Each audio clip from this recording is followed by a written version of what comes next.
Are you someone who is into podcasts? Perhaps you want to have a really cool library where you can find some great podcasts to listen to on your commute to work. Or maybe you're looking to create one yourself. Well, let me tell you about Anchor. It's the easiest way to make a podcast, all right? It's free. It has creation tools that allow you to record and edit your podcast right from your phone or your PC. Anchor will also distribute your podcast for you. Complete ease, hassle-free, so that way you can be heard on Spotify, Apple Podcasts, as well as many more outlets. You can also make money from your podcast with no minimum listenership. Okay, folks? Everything you need to make a podcast in one place. It's fantastic, all right? And if you want to get started right now, all you got to do is download the free Anchor app or go to anchor.fm to get started.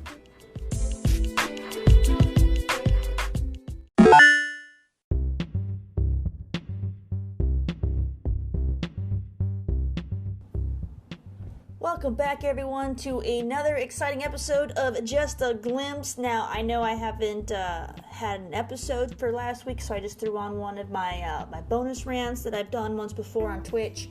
I hope you guys enjoyed it. It was a doozy, but for this week, I was trying to figure out what I wanted to talk about, and at first I was going to talk about, living in a small town, but then, major news broke out with Microsoft purchasing Zenimax, and I was like, I don't know what, I have to at least touch on that a little bit. So that's what we're going to do, that's what we're going to talk about. So now, for those of you who may have been living under a rock, you didn't hear about this major deal that took place out of nowhere. Microsoft went ahead and acquired Zenimax, Zenimax Media. And Zenimax Media is the partner company to Bethesda Softworks, and which they have. So now Microsoft owns all of the subsidiary studios that Zenimax and Bethesda Softworks own. That means now they have, Bethesda Game Studio, of course, ID Software, Zenimax Online Studios, Arcane, Machine Games, Tango Gameworks, Alpha Dog, and Roundhouse Studios. This is pretty major. This is giving a lot of really big, popular franchises to Xbox.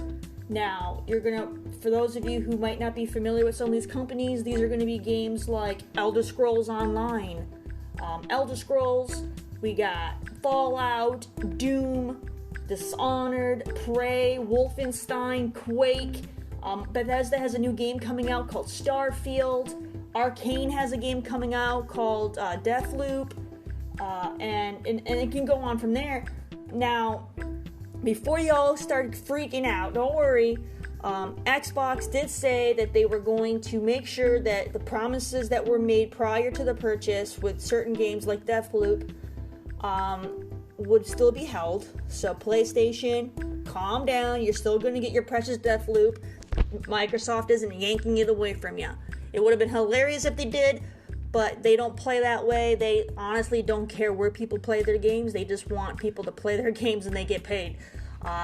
Which is, different from Sony's method where they want everybody to play on their system and nowhere else. Microsoft is like, we don't care. Play where you want to play. PC, we don't give a flip. Just play our stuff. So this works. So now Microsoft has more stuff. And what they're going to do is they're just going to slap it all on Game Pass. So that just made their games with a service that much more valuable, more enticing to people who may have been on the fence about what they wanted to do for next gen.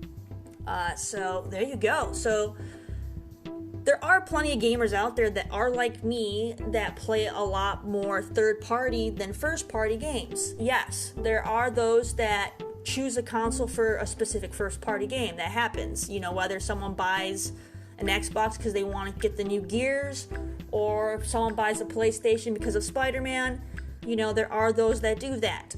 I'm not one, okay? I need a big handful of games that interest me for me to decide where I'm going. I have never purchased a console for one game alone. Never in my life.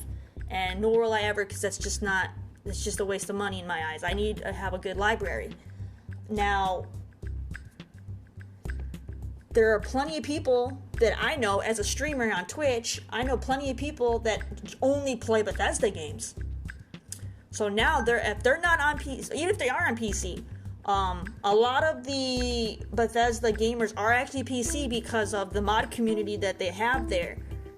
Skyrim and Fallout both are heavily modded games, and so they're definitely going to be a lot more enticing on PC than console. But for those that only do play Bethesda games, now they can go ahead and get, if they have already done so, they can, purchase the Game Pass subscription for PC, and now they can get all of their stuff on the cheap compared to having to buy everything outright. So that's a huge win for PC gamers, as well as console gamers. They'll have Game Pass for the Xbox Series X or the Series S, whichever next gen you want to go with. You can still, get your Game Pass and play all your stuff. Now, it does hurt Sony a little bit. Yes, Sony will still get those games as promised by Microsoft, at least for now. Okay, at least for now. They could, change their tune later because, that does, just because they're saying you guys can have the games that were promised now doesn't mean we're going to let you keep them. We might let you have them, for maybe 2 years or so, and then we'll, make them available everywhere. Or they might decide, okay, you can have Deathloop, but Deathloop 2 will make it exclusive. Who knows? Now, what I was trying to say is, yes, PlayStation consumers will still be able to play these games, but they have to pay full price. Whereas the Xbox and PC players now can take advantage and save a lot of money and just pay the subscription for Game Pass, and they'll have that very large, beautiful library of games that just got even larger with all these new franchises that, they won't have to purchase any longer. Now, some of these games have been on Game Pass in the past. I do recall seeing, I think some of the Wolfensteins were on there. I know Dishonored was definitely on there.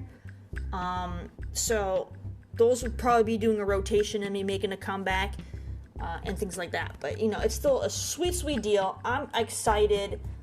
It was a huge win for Microsoft to do that. Those are some pretty big franchises that are quite popular. Despite the fact that Bethesda makes really, really buggy, broken games, they still have a very large, loyal fan base. So now those people are going to have to be like, yo, I'm a PC gamer and I didn't have Game Pass. I love these games. Maybe now I'll get Game Pass. That's a win. Or they're going to be like, you know what?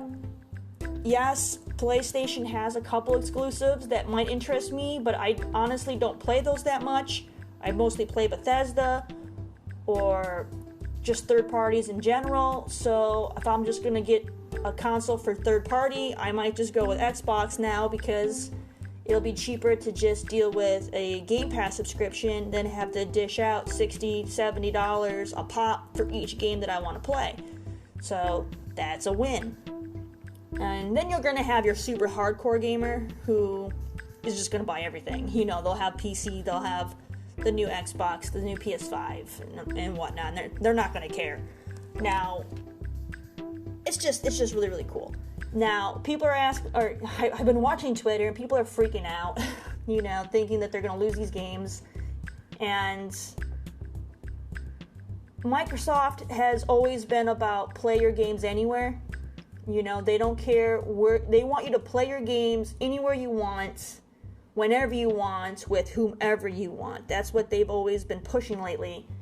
And so that's why Game Pass is a big deal for them, is you can literally do that, as well as push cross-play between PC and Xbox. You can play with whoever you want, wherever you want, whether you're on PC, console, mobile, whatever. Have fun, which is great.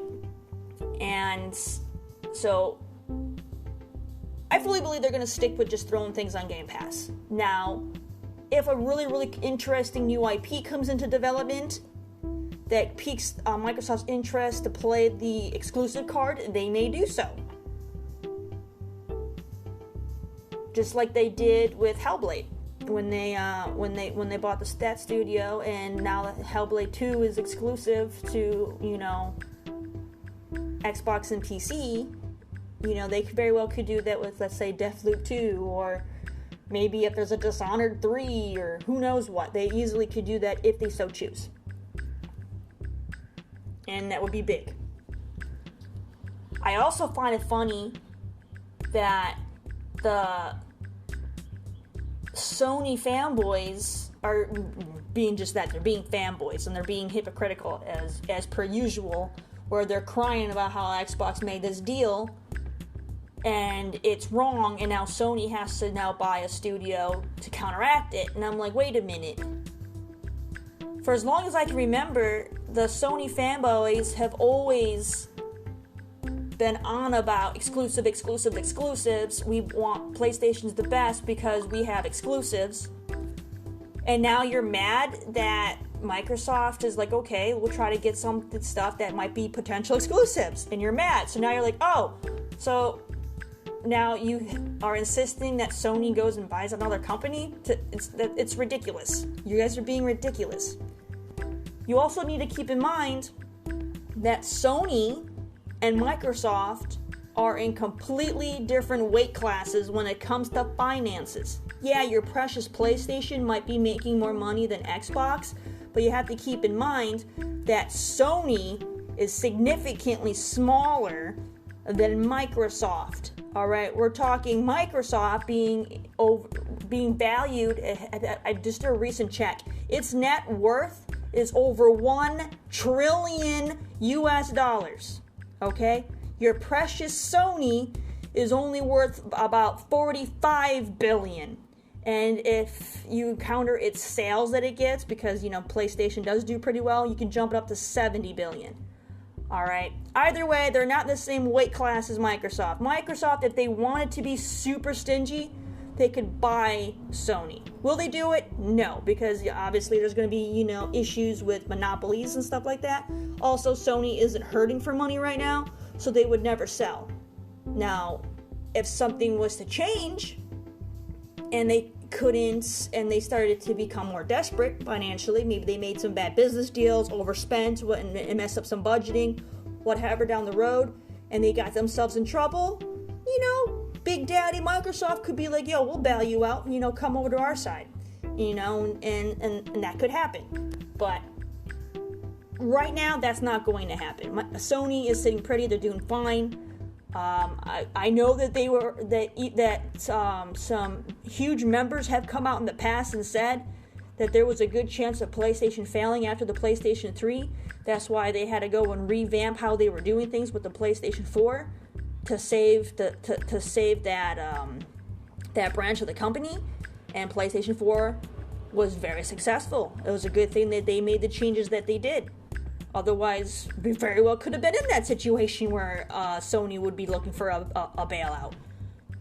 So thankfully, they realized that they were in big trouble and they fixed it. And they, you know, made a fantastic, successful console that did really, really well. Xbox could have done just as well, but they had really, really bad marketing and PR for the launch of the Xbox One with the Kinect that completely botched them. If they hadn't done that, it would have been a pretty interesting battle between the two. But because they have that really bad PR in the beginning, a lot of people jump ship. So now we have this year, the new gen's coming out. People are, you know, going nuts over these pre-orders. I haven't touched on any of the pre-orders. I'm not interested right now. I do not like day one consoles. I don't give a flip what platform they are. I do not like day one consoles. There's just too high of a chance of getting one that's defective. Every generation when we have a new console come out, doesn't matter if it's Xbox or Sony or even Nintendo or whoever, there's always defects, whether it's issues with overheating, crashing, disk drive issues. They might not even turn on. The PS4s were bricks, for example. So there's always issues on all sides. So I just try to avoid all that nonsense. I wait it out. I'll give it a good 3 to 6 months for them to get all the kinks worked out after their launch. Wait for the shelves to be comfortably stocked so I don't have to deal with all of the scalpers or anything like that. And I'll know that I can, just go to the store, buy what I want to buy, when I want to buy it, and they've had plenty of time to work out the kinks, and I can go ahead and get myself a console, and I'll be content.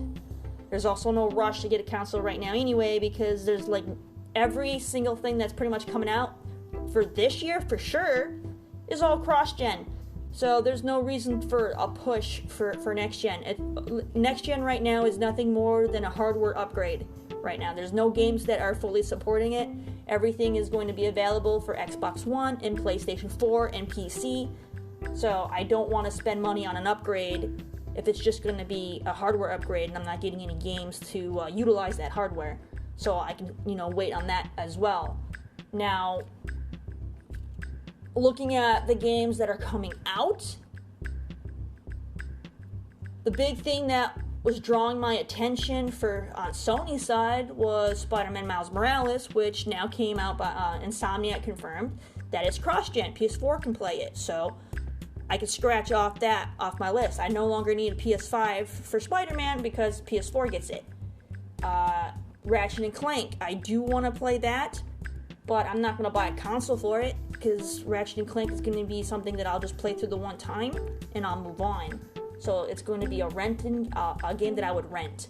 Now, I'll have to wait and see if that game ends up coming out as cross-gen as well, because they haven't said much about it just because that game doesn't even come out this year. So maybe come January, February, when we get closer to its release, they'll go ahead and then they might drop that bomb. Oh yeah, PS4 is also going to get it. And in which case, I just scratch that off my list. And then they have a new RPG coming out. Forgive me, I don't remember what it's called. I keep thinking it's called Aria or something like that. That one has my interest as well. But I have a feeling that one will, even if that one doesn't come out for PlayStation 4, I have a pretty good feeling it'll at least hit PC. And if it hits PC, then I definitely do not need a PS5. Because at that point, PS5 has 0 games that I want. 0. I pretty much just play third-party games. So I'm going to be playing mostly Ubisoft and whatnot anyway. So it doesn't matter where I go with those. And so seeing as how their Xbox is more of a third-party machine, as the PlayStation fanboys like to brand it, then I might as well stick with that because it makes more sense. I can, pay for Game Pass, get a lot of my third parties on the super low end. They're also including EA Play into that Game Pass, so now that's even more games that I can, get on the cheap. So for third parties, Xbox is the way to go. And Xbox does have some pretty interesting exclusives coming out as well, so that's pretty cool. Now,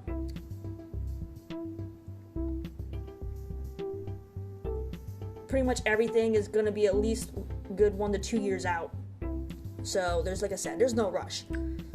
I don't see a point for anybody to be clamoring for a next-gen console right now. There's no reason for it. As long as you have the current gen or PC, there's no reason to be jumping to get this stuff, because there's just no point. You can just play the stuff you got on what you got, enjoy it, save yourself some of the money, save yourself the hassle of dealing with the scalpers, and you'll be fine. Just wait it out. Don't have to worry about any of those day one defective machines either, and just be patient. You don't always have to be impulsive. Okay, just wait. We've been waiting. This generation went 7 years? Okay, you went 7 years. You can wait at least another 3 to 4 months. Okay, cool your jets. All right, so that's pretty much it. I don't have a lot to say about it. I just thought it was a really, really. Oh, I did want to make a comment because my buddy Mike brought it up, and I thought it was pretty interesting. So Microsoft made this big deal with Zenimax for $7.5 billion. Okay, and it's interesting because it's in the fact that it's a bigger deal than when Disney bought Lucasfilm. Now, Disney purchased Lucasfilm to get Star Wars for only $4 billion in comparison. Yeah, I say only like it's not that big a deal, but for these big companies, it's really chump change. So $4 billion is all that Disney had to pay for Star Wars. but Microsoft dropped 7.5 so that they could get their hands on Bethesda, and as well as the subsidiary studios underneath them as well. But like that's pretty big when you put it in that kind of a perspective. That's pretty. It's like, what? They paid more for Bethesda than flipping Star Wars? So it's crazy, but and cool at the same time. But so we'll have to see what happens. Microsoft does enjoy buying studios. You know, they went ahead and they've purchased Obsidian as well. I can't remember the name. Playground, and then I forgot the other one's name, but they're the one that made We Happy Few or whatever. They bought that studio. And now they have Zenimax and Bethesda. And it'd be interesting to see who else they end up purchasing, because Microsoft is always purchasing studios, and then when a studio isn't developing and being profitable, then they let them go. You know, like Lionhead. Lionhead, for example. So they might pick up some more. And it'll be interesting to see what happens, you know.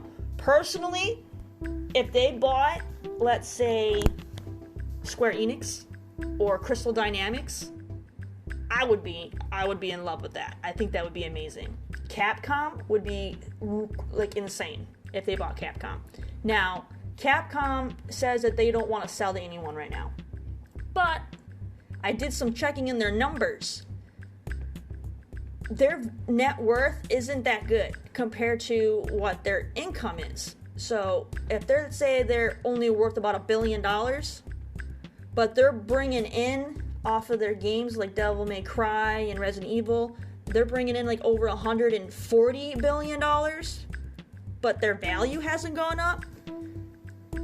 That leads me to believe that they're super overspending. That means they're basically not profitable, and all that money is going into projects, payroll. Who knows what they're doing with it? They have a lot of money coming to them that is just disappearing. So if they're doing a bad job of budgeting and overspending, you know, maybe in a couple more years, they might change their tune and might be going bankrupt, and they might need a company like Microsoft to be their saving grace. Who knows? So Capcom is one to keep an eye on right now that I know that they are definitely overspending. They might be reaching a little bit too far for themselves. We'll have to see, because they have some very successful franchises under their belt, but their company isn't worth nothing compared to those. So that makes that looks really spooky for them. Like, what are they doing? We'll have to keep an eye out. That'd be interesting. I know some Sony fanboys on Twitter are like, "Yo, PlayStation, buy Konami." Like, come on. We'll have to see what happens. You know, when it comes to those small $1 billion companies, Sony has the pull to where they could definitely grab some of those smaller studios that are like that if they wanted to. It's possible. But we'll have to see what happens. They might not be in the market of buying anything right now. And especially, like I said, they don't have the big wallet that Microsoft has. So if news got out that Sony was looking to purchase, let's say, Square Enix for like $2 billion, Microsoft could swoop in there and be like, "Hey, Square, they offered you $2, but, you know, we could double it if they wanted to." They literally could just make it an obscene amount of money if they wanted it bad enough, just to, you know, shift their weight around and put Sony in their place. Especially since this deal that they did with Bethesda is interesting, because for those of you who may not have known, Sony was actually in talks. They wanted to buy the rights to Bethesda's new RPG, Starfield. They had like this new space game coming out called Starfield. Sony was trying to buy the rights to that particular game. And now they don't have it because Microsoft is like, "Oh, you want that game? Guess what? Too bad. We're going to buy everything that company owns, including that game." You know, like I said, you know, different weight classes. So, boom. That's a kind of a slap to the face of Sony right there. So, yeah. So if Sony did try to purchase another company and they couldn't keep it, you know, tight-lipped, Microsoft could definitely come in there swinging and pull it from under them quite easily, like they just did with getting Bethesda to stop Sony from getting Starfield. So pretty interesting, my friends. I'm sure you all have your own opinions and theories about what's going to happen. I do hope Xbox might try to make a few games exclusive to help them out, so that way the fanboys can stop quoting about how exclusives are the only thing that matter. They can go ahead and get a few more exclusives that Sony can no longer have, and that'll be great. Otherwise, honestly, if they decide to share everything, like I'm pretty sure is what they're gonna do, and just slap it on Game Pass, it's still a win. Alright, Xbox, Microsoft will get those subscribers.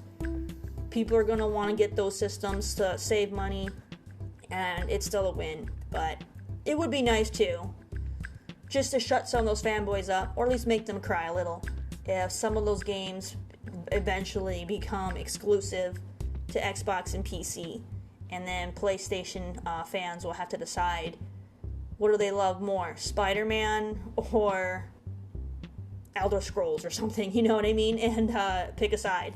See what happens. Thank you guys so much for listening. We're going to keep this brief. You guys rock. If you have anything you want to comment on, you can always reach out to me. Here on Anchor, you actually have the ability to leave comments if you wish, or you can reach out to me on Twitter, or you can join my Discord. Just look me up on social media. Cool Cat Terry. Can't miss it. Check it out. Message me. I'd love to get feedback. I'd love to have conversation. You guys rock. Hit that follow button. Tell your friends and family. Word of mouth is powerful, my friends. And as always, hitting that follow button is completely free and painless. I promise you. It will not hurt you to push that button. So do it. Alright, thanks again, and I hope for you guys to be back for the next exciting episode of Just a Glimpse.